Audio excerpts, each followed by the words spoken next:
In life, most of us try our best to do the right thing. We work hard. We stay honest. We hold on to our values even when the world makes it difficult. But here is a question worth sitting with. What if a single unguarded thought, just one, had the power to erase everything you had ever built? What if the greatest opportunity of your life arrived quietly, and the only thing standing between you and it was your own mind? Today's story is a reminder that our actions don't begin in our hands. They begin in our heads. Listen carefully, because the lesson here is one that could change your life. Welcome to Bright Tales, where every story carries a truth worth remembering. Many years ago, in a small and peaceful town, there lived a young man named James. Life hadn't been generous with him. Each day looked almost exactly like the one before. Wake up, search for work, find just enough to survive, eat a simple meal, and sleep. Then repeat. It wasn't a bad life in terms of character. James was known in his town as a man of his word. He didn't cut corners. He didn't take what wasn't his. But honesty, as he had learned, doesn't always fill an empty stomach. One evening, after yet another long day that had given him nothing, James was making his way home when a voice stopped him. "Excuse me, is there anyone here who could help an old man carry something?" James turned. Standing a few steps behind him was an elderly man, slightly bent, surrounded by three large, heavy-looking duffel bags. James didn't hesitate. "I can help," he said. The old man explained his situation calmly. He needed to reach the next village, a fair distance away. He could manage two of the bags on his own, but the third was simply beyond him.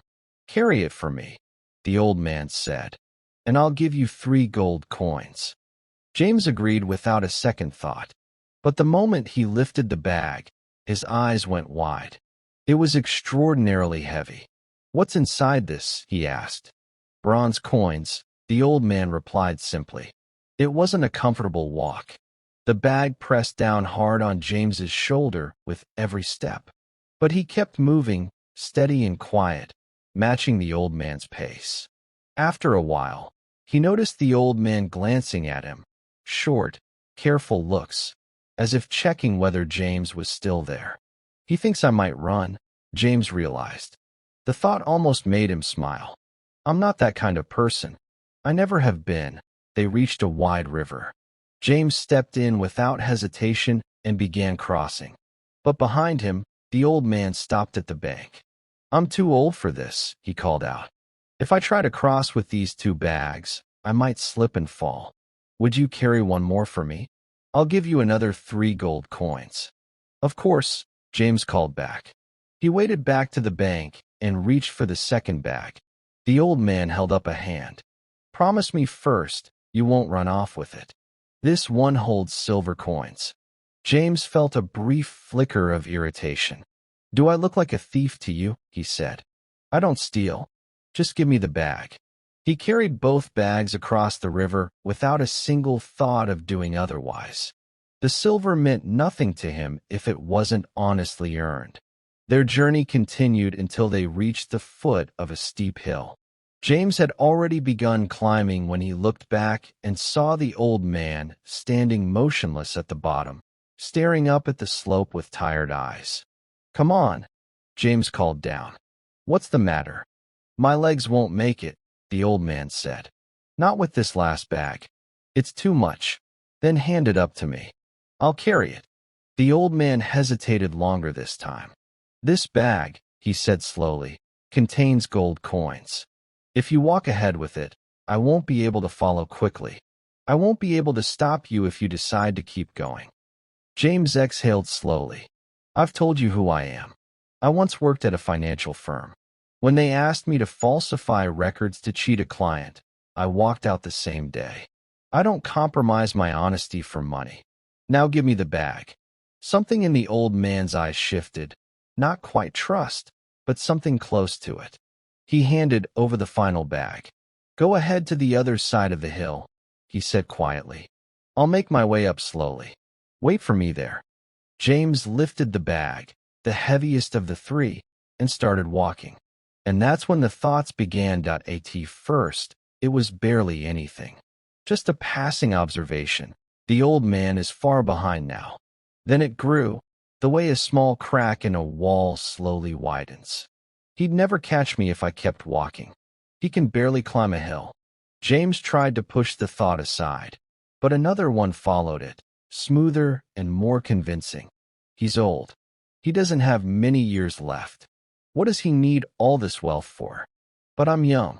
I have my whole life ahead. With this, I could start over. I could build something real. The thoughts came faster now, layering on top of each other. A comfortable home, a better future, a life he had never been able to reach on his own honest wages. Before he fully understood what he was doing, his pace had quickened. Then he was running.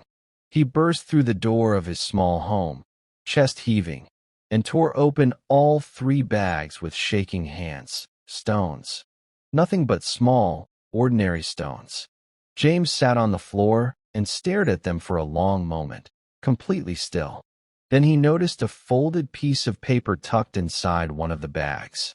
He opened it slowly and read, "I am the king of this land. I have no children and no heir, and I am growing old. For many months, I have been walking these roads in disguise, searching for a truly honest person, someone I could trust with a kingdom. You carried my bags without complaint. You crossed rivers without hesitation. You resisted bronze, and you resisted silver. But in the end, when you were alone and thought no one was watching, one greedy thought was enough. If you had simply waited for me at the top of that hill, everything, the kingdom, the title, the future, would have been yours." James read the note twice. Then he set it down. He had been honest his entire life. He had walked away from corruption when others stayed. He had carried heavy loads for small wages and never once considered taking what wasn't his. And yet, one unguarded moment. One thought he allowed to grow instead of letting go. That was all it had taken. This is the quiet power of what lives inside our minds. James wasn't a bad person, not even close.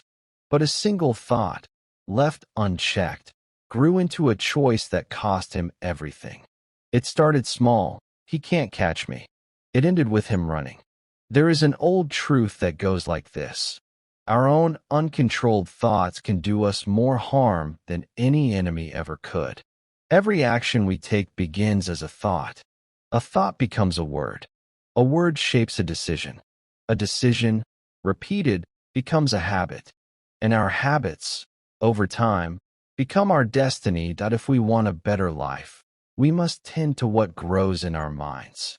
Not just our actions, our thoughts.